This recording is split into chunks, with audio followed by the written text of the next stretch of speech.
Okay, I see it on Twitter live. Here we are. Yeah, it looks good. Hmm. Looking good. All right. Yeah, I think we're good. All right, so I guess we'll jump on in. Welcome everybody to the Libertarian Party candidate live stream on election week. We've been doing it a few times already this week. We're going to be doing it every night around 8 o'clock. My name is Larry Johnson. I have been trusted to host tonight. It's my first time hosting, bear with me. But I have some great candidates here for different offices in North Carolina. And I'll just make a quick introduction, and then I'll let you guys take it over. Bob Drock, he is running for NC Auditor. Hello, good to see you. Good to be here. Sean Hall is running for Agricultural Commissioner. Yes, close enough. The full title is North Carolina Commissioner of Agriculture and Consumer Services. There you go. Yes. And then we have Chris Sessions running for State Senate District 10. Glad to be here. All right. Thanks everybody for joining. So first, I'd like to ask y'all what motivated you to run? Let's start with Bob and we'll work to Christopher and then Sean.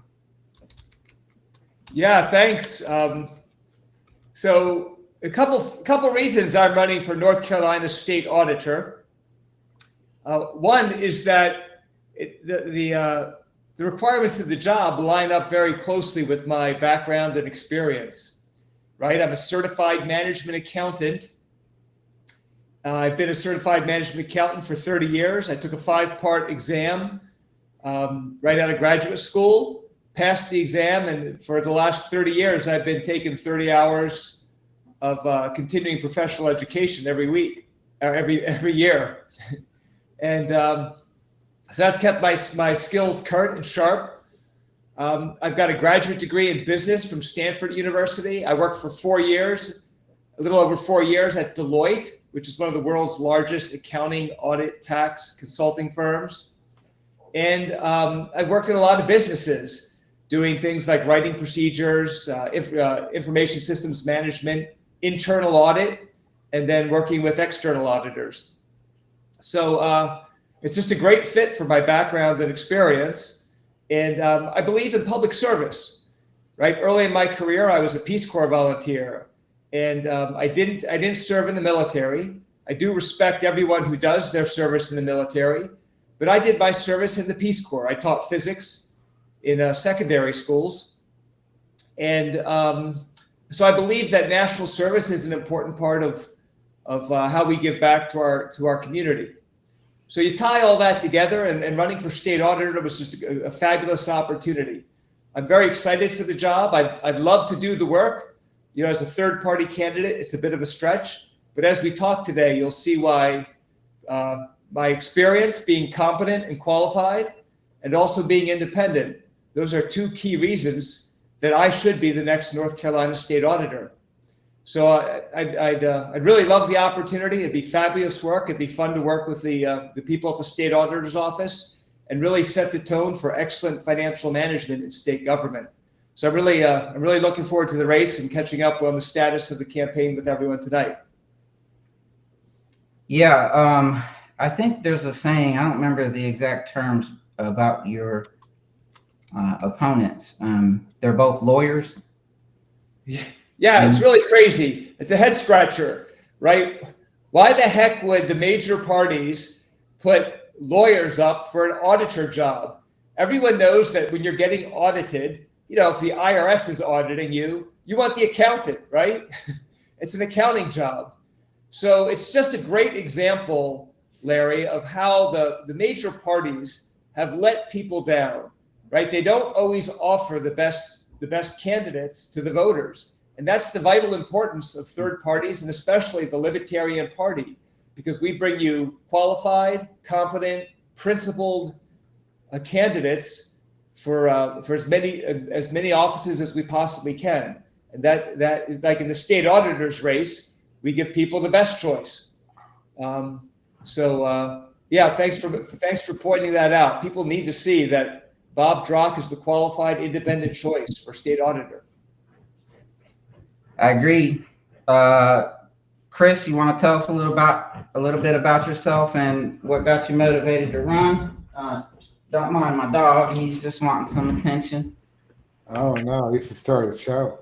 Yeah, so first off, District 10, which is all of Johnston County. So if you're watching this, live in Johnston County, please vote for me.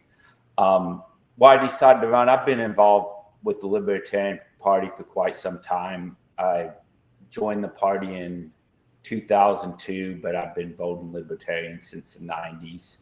But I was in the military for most of that time, so I wasn't able to run or have any kind of leadership position in the party.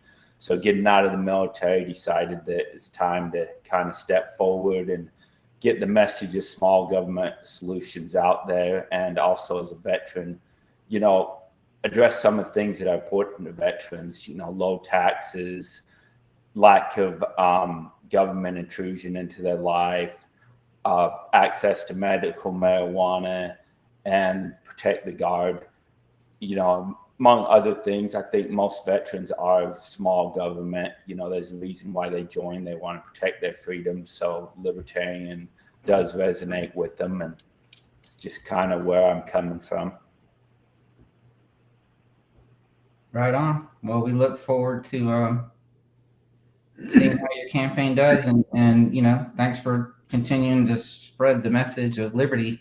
I used to live in Johnston County. I used to live in Four Oaks. I don't know where you're at in Johnston County. Yeah, I'm right on 4042 off of Cleveland Road. So Cleveland. Yeah. Yeah, we moved out there after living in Four Oaks for some years. And then we ended up back in Raleigh. But like Johnston County, everyone's really friendly. A lot of good people there. Hey, Chris, can you remind me your North Carolina House which number? Senate District 10. Senate, thank you. Senate 10. You're welcome. All right, thanks, Chris. Sean, a little bit about yourself and what got you motivated. Well, this is the 10th time that I've run for public office, starting first in 1996 when I ran for Commissioner of Insurance. So I kind of feel like I'm come full circle now, running for a Council of State office again. And what I'm really about is trying to build this party, trying to help it grow, and trying to help support all of our other candidates who are doing a great job for us out there. And excuse me. And Bob actually convinced me to run for Commissioner of Agriculture this time because lately I've been running for my state house seat, and it pains me that my current state rep is unopposed now because I'm not running against him, but it gives me the opportunity to be in front of the eyes of every single voter in North Carolina. And we have 4 candidates statewide. We have Mike Ross for governor and Shannon Bray for lieutenant governor, as well as Bob and myself. And we have candidates at every level of every level of office. We have for Congress, for state Senate and state House, for county commissions and school boards. So most people, well, everybody in North Carolina is going to be able to vote for at least 4 libertarians, and most people in the state are going to be able to vote for more than that. So I'm just really, having been doing this for 30 years now, because I first got involved in the party in 1994. It's just so gratifying to me to see how we've grown and to see how we have new candidates who've risen up, new leadership has risen up. And Christopher mentioned one issue that I'm really hot about, too, that I think is just a huge winner for us, which is defend the guard. Because the Libertarian Party has taken leadership on this issue. And the idea behind Defend the Guard is that the National Guard is supposed to be national. It's supposed to stay home and help defend this country and help us deal with what is happening inside of our borders. So when we had Hurricane Helene come through and cause all this kind of devastation, well, that's the kind of thing that we'd call the National Guard to help deal with, at least in theory. Now, there are no current North Carolina regiments of the National Guard who are deployed overseas in our foreign wars, where they have no business being at all. But Tennessee has some people in the Middle East right now. And, it's just, if National Guard service means anything at all, and we want to actually try to keep our troops being safe, then, we need to keep them home. So really looking forward to trying to get some Defend the Guard legislation passed in North Carolina. And you're also, like Chris, you're also pro legalization, marijuana legalization? Oh yeah, absolutely. As a libertarian, I'd like to see all drugs legalized, but I know that's not realistic in North Carolina. So concentrating more on marijuana. Definitely want to see medical, but I think one of the reasons why I push more for recreational, besides it's each individual person's body and their choice of what they put in it, is it shouldn't be up to a bureaucrat to decide what's medicine and what's not for somebody. They have a list of things. They say, oh, you can treat it for this. Let the people decide it. You can't die from it. The worst that's going to happen is you get some munchies, or maybe it's not for you. You get a little paranoid for a little while. But let people decide their own medicine and what works for them or not. So I'm just for complete legalization of it. And a few other things I brought up specifically on Facebook is other things that have shown for like PTSD and other things like mushrooms and other hallucinogens, MDMA and stuff like that. I'd love to introduce something like that for a medical reason. I know recreational would probably be something too far for North Carolina at this time, but at least get that stuff where we're not arresting people for doing it medically. Well, plus, this is my number one issue running for Commissioner of Agriculture, is that I've decided to make my campaign a referendum on, legalized marijuana now in North Carolina, and, fully. It's just ridiculous that we are lagging behind when, Virginia has legalized it. The Eastern Band of Cherokee Indians within our own borders have legalized it. I'm from Arizona originally, and I have to visit there frequently. And in Arizona, I can go to a store and buy marijuana there. And it's perfectly safe. So we're just leaving so much money on the table in tax revenue, for one, and as well as all of the reasons that Christopher mentioned. It's just cruel.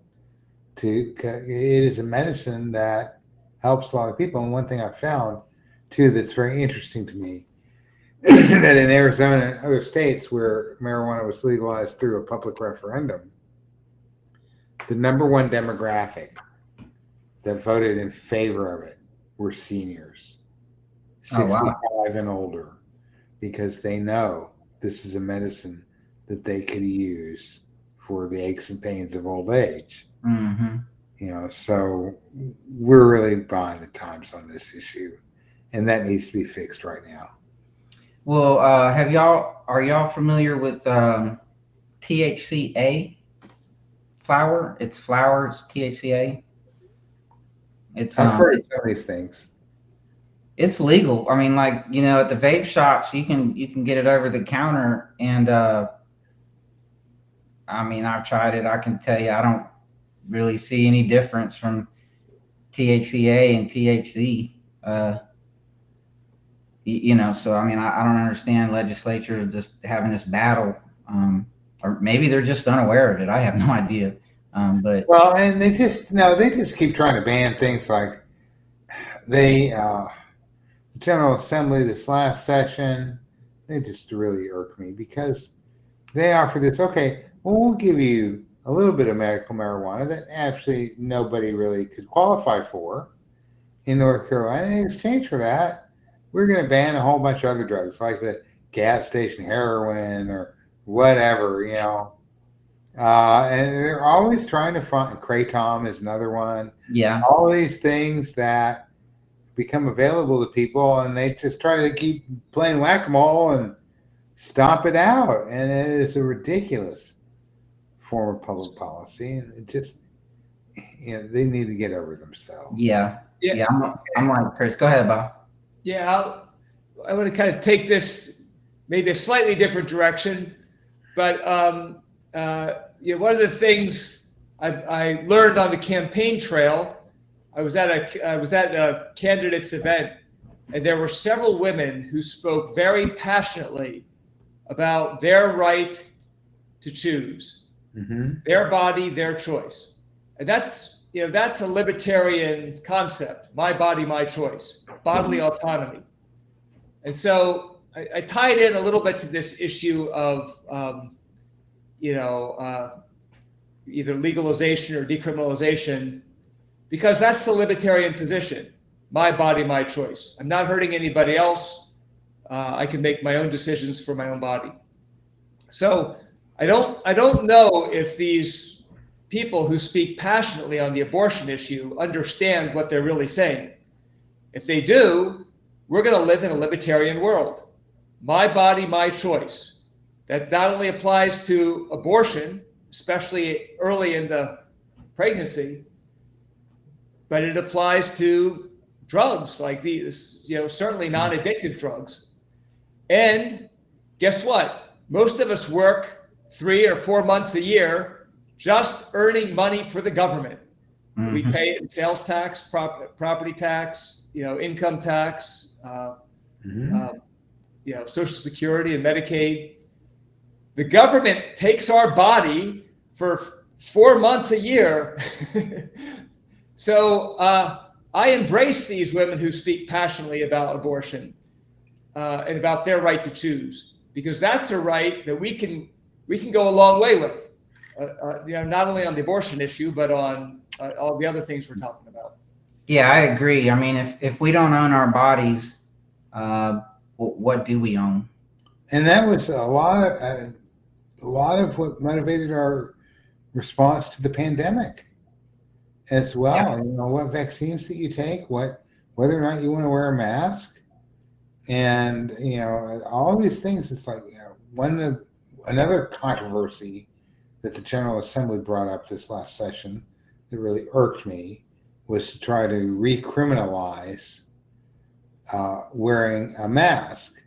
It's if they're conducting some kind of retribution against the people who, for their own reasons, want to wear a mask to try to protect themselves from COVID or other contagious diseases. And, it's your body, your choice in this issue as well. I went to saw my doctor a couple of days ago, and most of the people in the clinic, not everybody, but most of the people in the clinic, including my doctor and his assistant, were wearing a mask. And it's like, okay, well, that's your choice. I'd make a different choice, and then we saw with the vaccines as well, you really had to put a lot of research and thought into whether or not you wanted to try these experimental drugs that they're foisting on us. I ended up getting the J&J vaccine and don't regret it, because it is more of a traditional kind of vaccine, and I'm comfortable with that.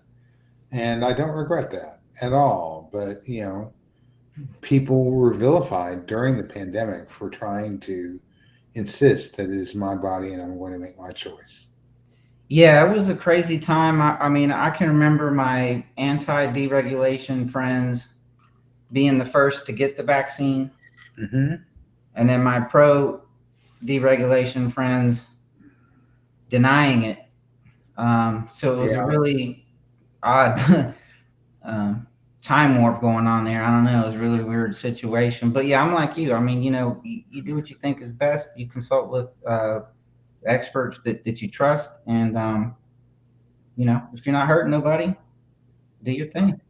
If it's safe, do it. But I'd like to spend one or 2 minutes with Chris on the decriminalization of psilocybin and MDMA. I don't know. I'm sure you do. Recently, FDA shot down psilocybin or MDMA, probably both. For use for testing and experimenting and doing studies. I'm a proponent for them both. I think I've done SSRIs. It helps some people. I've seen SSRIs ruin a lot of people. So I think we need to look a little harder into the mushrooms and the MDMA. What do you think? Yeah, oh, absolutely. So MDMA was actually originally made for psychiatric help. I don't know the whole history of it, but it didn't get passed. And then it started being used recreationally. Now they're relooking that if it is something that you can use for different issues. LSD, they thought that was a wonder drug when it first came out, that it would cure depression, and supposedly has great results. It just, when it got started using recreationally by the hippies and stuff, it Nixon kind of turned against it because he didn't like the people who were using it recreationally. But the founder of AA actually used LSD to help him cure his alcoholism. So, I think it's definitely stuff we need to relook. As a state, it's something we could legalize. Washington, D.C. did it. All plant-based and fungus-based hallucinogens are decriminalized there. You can go into a dispensary just like a marijuana dispensary and pick up mushrooms, and nobody's died from it. It's actually impossible to die from mushrooms, but we actually have a place that we can look at right here in America and see that, hey, it works, that we can decriminalize this stuff and there's not harm. You don't see people strung out on it in Washington, D.C. Right. They have other people they're strung out on, but not those. If I may, this really ties into the fentanyl crisis as well. And because if drugs are legal, then they're regulated. Then it's all above board. And, you can go to a dispensary and you can know that you're going to get a pure substance, that you're not going to get something that's adulterated with fentanyl or anything else. But when you leave all this stuff to the black market, that's when you run into these problems of, people getting a bad dose and people dying of overdoses and whatever else. It's, to me, the fentanyl crisis in particular is something that is totally created by the war on drugs. And if we had legal drugs, and you could go to a dispensary and get whatever you wanted from there, you wouldn't be having these kinds of problems with, not knowing if there's what you're getting worse in there. Yeah. Mm-hmm. And there would be no incentive. The Mexican drug cartels would be destroyed. They would have no more economic model to be able to profit anymore. And the violence that comes with that as well would, again, pretty much disappear. There are so many social costs and so many lives lost to our war on drugs that could be changed if we had, with what Christopher is talking about. In the 1930s, we went through this with alcohol, and alcohol is just a perfect case study. It's a perfect parallel to legalization of other recreational drugs. A lot of people choose not to use alcohol. Some people can. One of the presidential candidates from the major parties is famous for being a teetotaler. All right, legalizing it doesn't mean that we're going to create a nation of junkies, but it does say that we're going to give people the respect to make decisions about their own bodies and their own lives. Yeah, I mean, I don't, if heroin was available at the 7-Eleven, I'm not going to go buy it. I don't like heroin. I wouldn't do it. But I'm a proponent definitely with the mushrooms and the marijuana, because you can grow it at home. You don't need big corporations. I mean, they could spoil it too, right? I mean, they could make it addictive, add something in it to make it addictive, for profit. Yeah.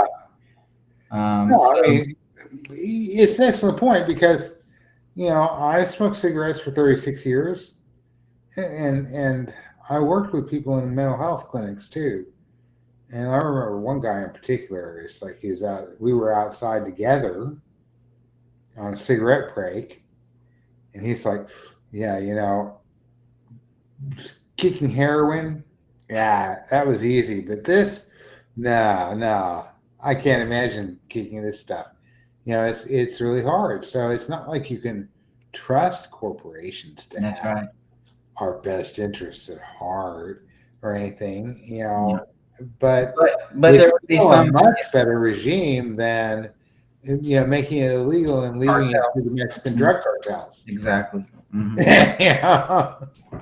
Yeah, the cigarettes is a great example. I mean, that's a legalized narcotic, and over the years, society has kind of put it in a box, and people still can choose to use cigarettes, but there are lots of other options now, and a lot of people choose not to, right?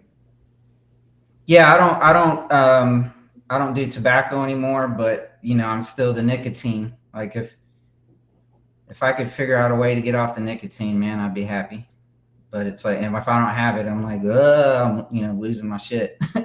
So here's the interesting question. Should society have prevented you from accessing nicotine to begin with? Or, how does that fit into this discussion? I'm gonna say no, because I do enjoy it.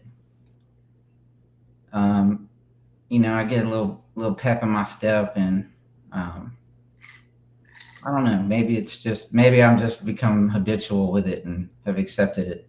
But I mean, I don't know. It's I think it, campaigns like with SSRIs, I think they're dangerous. I don't think they help people as much as they say they do. I think it causes more problems with people, but I don't think it should be criminalized. I think there just needs to be an information campaign and awareness, and the doctors that prescribe it need to do their due diligence and inform their patients of the side effects. I think that's the main thing. It's just making people aware. But so yeah, let's talk a little bit about your campaign, being out on the campaign trail, talking to voters, what their issues are, what you see they're worried about, and what kind of solutions you give them, and how they take your message. Bob? Yeah, so I've learned every time I talk to a person, I've got my little routine now, and you guys have all heard it before, but I introduce myself. I'm Bob Drock. I'm an accountant running for auditor.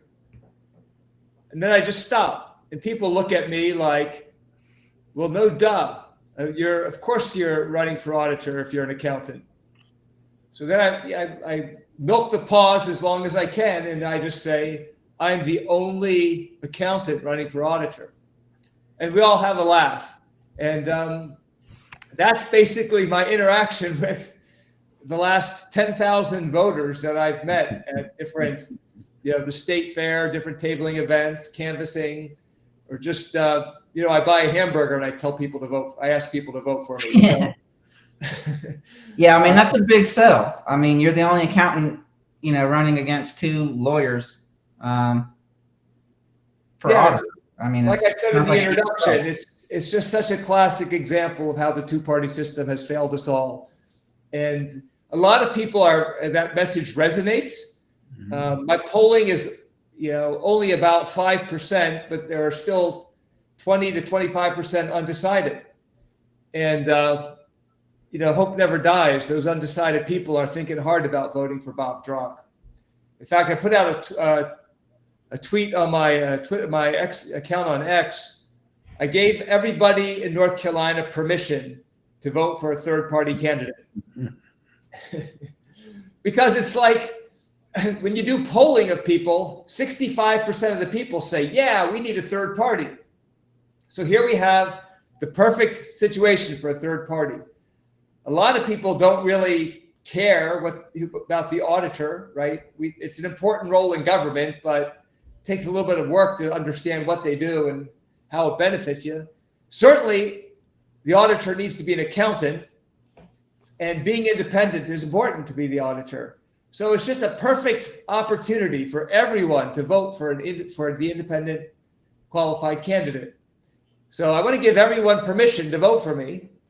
And let's see how much we can move the needle toward the largest voting bloc in the North Carolina electorate, right? There are more unaffiliated and third-party voters than either of the 2 major parties. Yeah, that's right. So, we got to somehow convince them to not be afraid. Yeah, don't be afraid. There are, you can certainly fear, quote, wasting your vote. But guess what? Everyone who votes for the losing candidate wastes their vote. So, once you start realizing that, then you have to use your vote to communicate your preferences. And in my race, the preference is to vote for the qualified candidate. So I've had a lot of fun on the campaign trail, interacting with people on that. 19 out of 20 people get it. We share a laugh. They say that they'll consider voting for me. There still are hard party line people out there. 1 out of 20 people will ask me who I'm voting for president. And when I tell them I'm voting for Chase Oliver, they get angry because I'm not voting for their person. Yeah, I know that feeling. So I lose a few voters that way, but the vast majority of them really just have great interactions with them on the campaign trail, and I'm enjoying the heck out of the process. That's awesome. Chris, you got any, what are your voters talking about? What are their issues? How do you handle it, approach them, respond? Yeah, so like Bob said, there are a few that are just like, no, I'm Republican, or I'm, especially in this county, a lot of just, I'm Republican going that way. But usually when I talk to people, I kind of use Chase Oliver's line about if you're not hurting anybody, they're probably committed fraud. The government should stay out of your life and let you live your life. And it resonates with nearly everybody, regardless of their political background. And then I try to find common ground. So if they're conservative, I try to talk to them about fiscal issues and where, we see alike, and how I'm probably more fiscally conservative than the Republican running.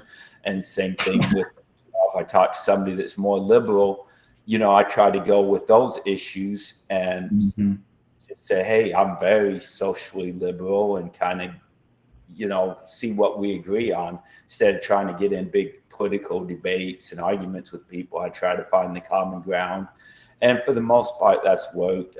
Went to an event where they had some people with the Moms Demand Action, and they weren't too happy with me. But everybody else, even though it's a more liberal crowd, I got along great with them, and just spread my message. And yeah, I've been in the local newspaper twice, been on the local radio station, a few podcasts. So just anybody that will listen, I'll try to get my word out. Yeah, there you go. We have more in common than we don't. And I'm not sure that enough people are aware of that. I can say, I had a really good friend, and they reamed me, oh, the Libertarian Party's full of racists and blah, blah, blah. And I'm like, what are you talking about? And Okay. I was like, I've been helping them for a few years now, and I haven't met one yet. But then you get on Twitter, and it's like, oh, this is what they're talking about. So, there's some bad apples going around. But, the bottom line, the libertarian message, especially Chase's, and like you say, it's common sense. I mean, nobody can really disagree with it. Sean, what about you? Well, I'm going to use my time to talk up our candidate for governor, Mike Ross. Okay. Who I think just has a tremendous opportunity this election because the candidate from the Republican Party for governor is, Oh, the Black Nazi. yeah. I was gonna like dance around it a little bit, but sure, Nah. we can go there. And you'd think that would be enough, but there's more. There's more about Mark Robinson, and there are so many Republicans in particular out there who don't, who just can't hold their nose and vote for him. They'll vote a straight Republican ticket.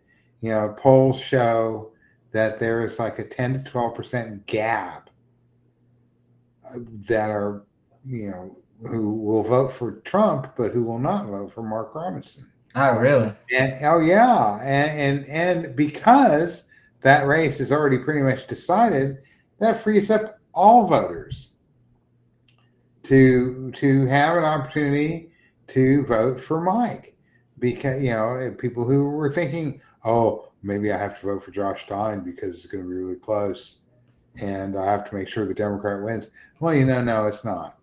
You want to talk about wasted vote for either of them right now is wasted because you're just going to drown in a sea of a predetermined result. So everybody in this race has an opportunity to say, I really like the message of Mike Ross. I really like the idea of, getting government out of the way so that private interests can help the homeless, or help hurricane victims. Let's get rid of qualified immunity, and let's make government a lot more responsive to the people of North Carolina and make it actually dispense some real justice. You can go to firetheuniparty.com and check out Mike Ross on all those issues and more. And this is an opportunity for all North Carolina voters all across the political spectrum to tell their government with a vote for Mike Ross that, I'd like government to be more libertarian than what it is right now. So I'm really hopeful that he's going to have a really positive result. And Bob, too. I just think Bob, the feedback I get on the campaign trail is that Bob's message is resonating. I've tried to talk up Bob, and his experience, it makes him qualified to be auditor, unlike his opponents. And the people who hear that message respond to it very well. So again, I'm just really proud to be on the same ticket with a lot of really competent, qualified people who are ready to serve the people in North Carolina. Well, voting third party also helps retain ballot access. Isn't that right? Well, we have here in North Carolina, we've been working on ballot access reform for a long time. And one thing that I'm kind of proud of is that we kept working on it in the General Assembly, even after we got enough reforms so that our spot on the ballot is secure. But we keep fighting for other parties like the Greens and like this Justice for All party. And, RFK was trying to get on the ballot. We showed up for them as well because we just felt it was our obligation once we got through the door.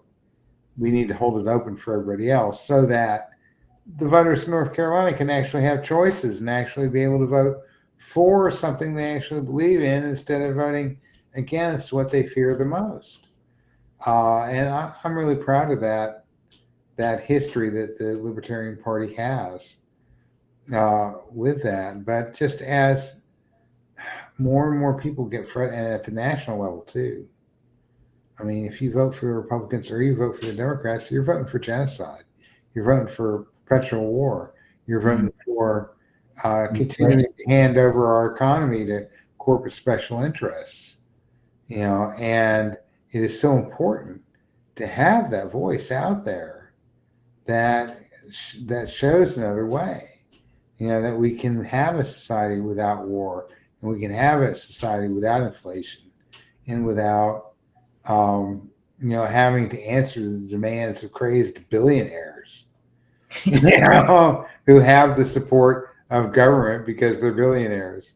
Yeah, I mean that's one thing I love about the Libertarian Party of North Carolina is looking at your voter guide, you have all your candidates, LP candidates, but on the back of it, you're promoting Green Party, Republicans, Democrats, unaffiliated, for races that libertarians aren't running in. And I think that's great.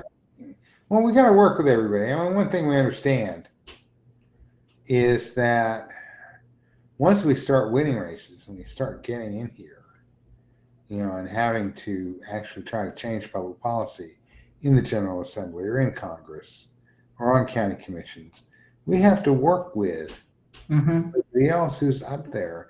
We've got to try to find some common ground. And the great thing about libertarian policies is that we can always find common ground with somebody out there, and that public opinion keeps coming our way. We were for, when the Libertarian Party was founded in 1971, we were for full drug legalization, including marijuana, and America's come our way over that time. We were for gay marriage in 1971. We were for a whole lot of other things from the very beginning, and public policy keeps coming our way. Ron Paul did a really great job of educating people about the role of the Federal Reserve in our economy, and now talking about ending the Fed is a serious public policy conversation because of us. So, we just keep moving that window over to where people understand the common sense of libertarian policy ideas, and it makes it easier and easier for us to achieve those kinds of wins. Yeah, I think it's definitely influential. I think, like we were talking earlier, Democrats are spending $3 million promoting Chase Oliver for president and targeting Republicans.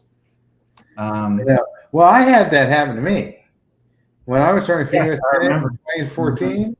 There was a group, a conservative group, that ran a bunch of YouTube ads on the theme of "Get High, Get High," and the whole idea was to promote me in these YouTube and Netflix ads against my Democratic opponent, Kay Hagan. It's like, oh no, you don't want to vote for her. Sean High actually believes in all the liberal stuff that you actually want. And they spent $420,000. Strangely enough, on that campaign. So when I saw those ads made by the Mark Elias Dark Money Group for Chase Oliver in swing states, it just warmed my heart that they're still going with that strategy. Yeah, we're happy to promote our candidates as at least they agree Chase Oliver is the best candidate for president. Yeah, but then they tell their base, it's a wasted vote. So it's like, is it wasted, or are you really worried about it? I mean, it's Schrodinger's vote. It's simultaneously wasted, and it decides the election. Yeah, we get 3 votes, right? It's like I'm voting for Kamala, Chase, and Trump. Well, no, I'm just good. It's really maybe a virtuous cycle, though. If the major parties start promoting the third parties, and the third party vote share continues to increase, then it sets up a scenario where we can we can start to advocate for approval voting or ranked choice voting or alternate voting mechanisms, so people can both express their true opinions, who support who they truly want based on policy, but also reach a plurality or a majority of support for the eventual winning candidate. So there are a lot of third parties that are starting to help advocate for alternative voting systems, and I think the better we do as a party, the more success we have, the faster we can drive that type of solution into the public policy debate. Yeah, and I'm really fond of the LPNC because a lot of people that I've met,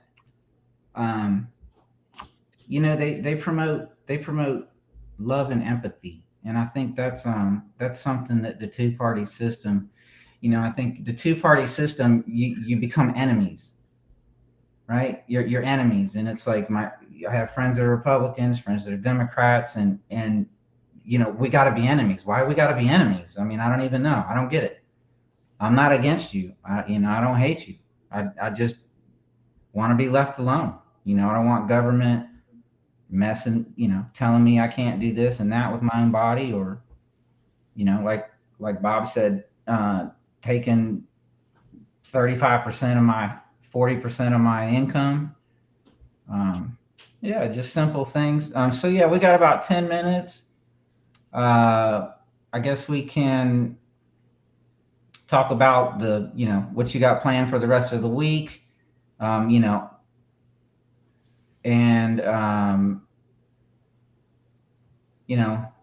think on the show last night, I think Thomas Hill, said it best about, on November 6th or whenever the election's decided, is to show some grace, to our friends and family, and not, rub it in faces and stuff. And I just love that message. But Bob, this week, how's it looking? What are your plans? Yeah, so this week is, I'm still staying active. We're running through the tape, as I like to say, but I'm not traveling the state anymore. Most of the statewide events are winding down. As we know, about 30% or more of the vote has already been cast. So my campaign was really geared toward trying to get the name recognition out before early voting started. And now that early voting has started, we're focusing on getting signage, and we have a few people working the polling locations to promote my campaign. And then we're gonna, between the close of early voting and election day, we've got a couple more signs to get out at some of the election sites, and maybe move some signs from early voting to election locations. But the bulk of the work has really been done, and at this point, we're just following through on all the initiatives. So it's been exciting. I'm going to spend the next 3 days, about 4 hours a day at early voting, handing out my literature and asking people to vote for me. And then I'm going to be working signs a lot over the weekend. Yeah, I wanted to ask you too. I know I put out a lot of signs for you, and it's something new for me. Do we need to pull the signs up in between the end of early voting and election day, or can they stay there? Yeah, so technically, I think in most places we have a week or 10 days to pull up the signs that we put out. After election day? After the close of voting. So okay. It's effectively the same thing. Yeah. Some locations like to clean them up faster.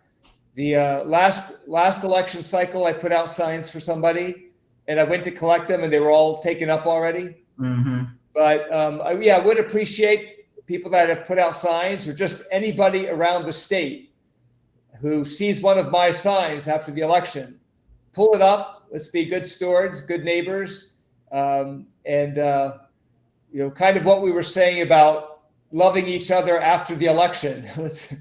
Let's get the signs up and treat each other well after the election. There you go. Chris, last week, home stretch. How's it looking?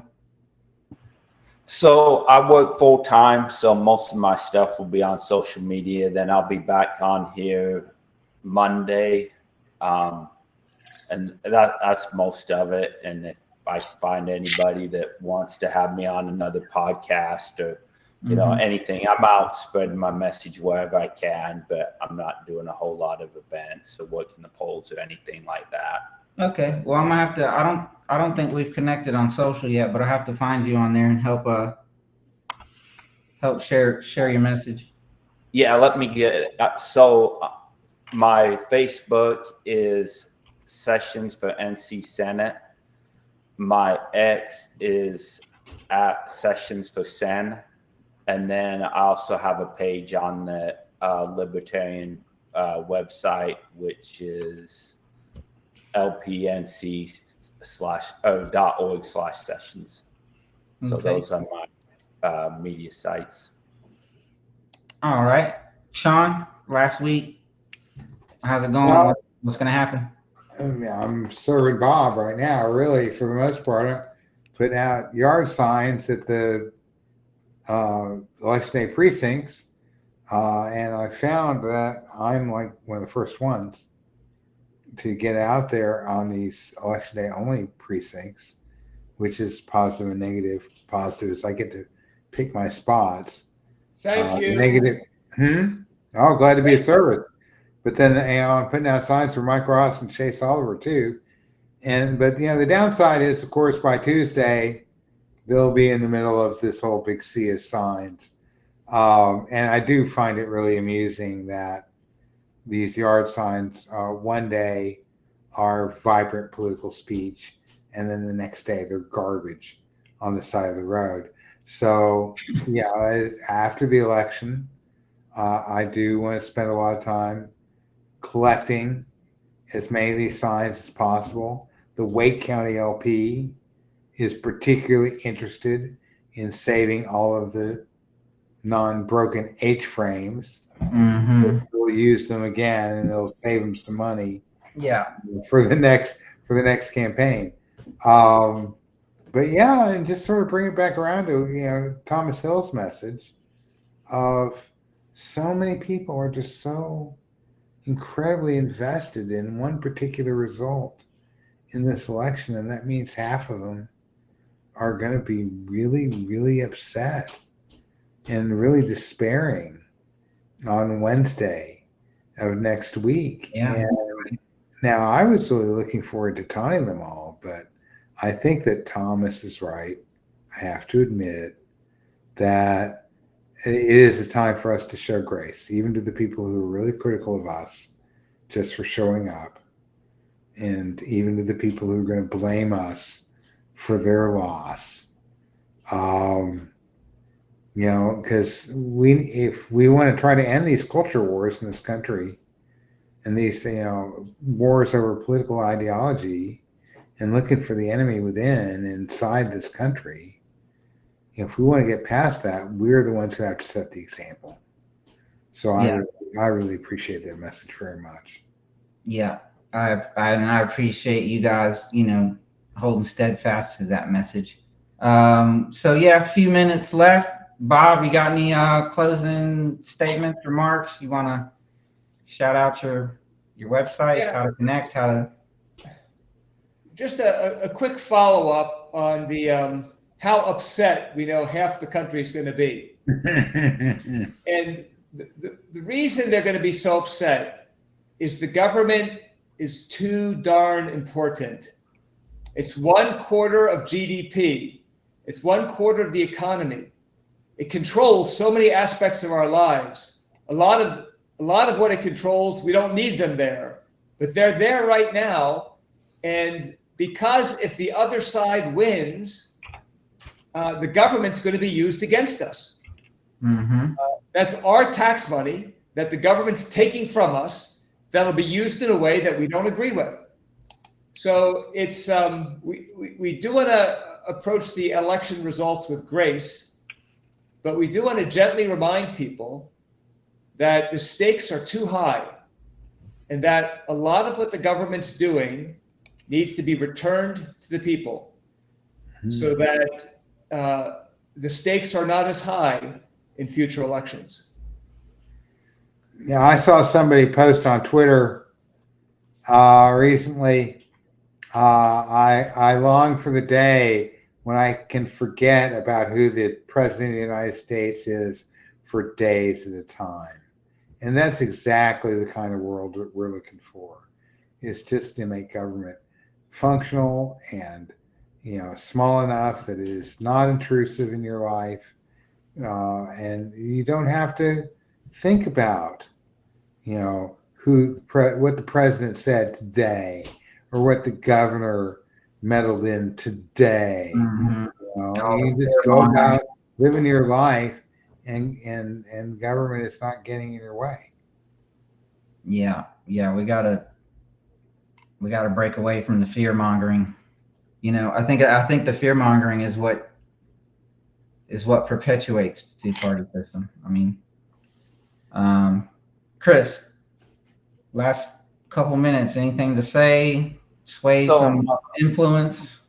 Yeah, so my message for the voters of Johnson County, I just ask, kind of look at the libertarians on the ballot, look at what we stand for, what our values are, then look at the other parties, and you probably agree that more with us than the other two parties. And then as far as the division, I say get off social media.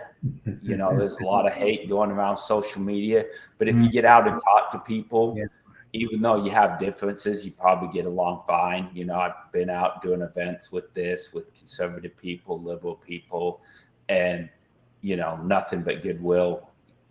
So just get off social media. It's not real. Yeah. And get out and speak to people, because even though you may have voted for different people, you probably find that you have a lot in common and get along just fine. Hear, hear. Sean, any last words?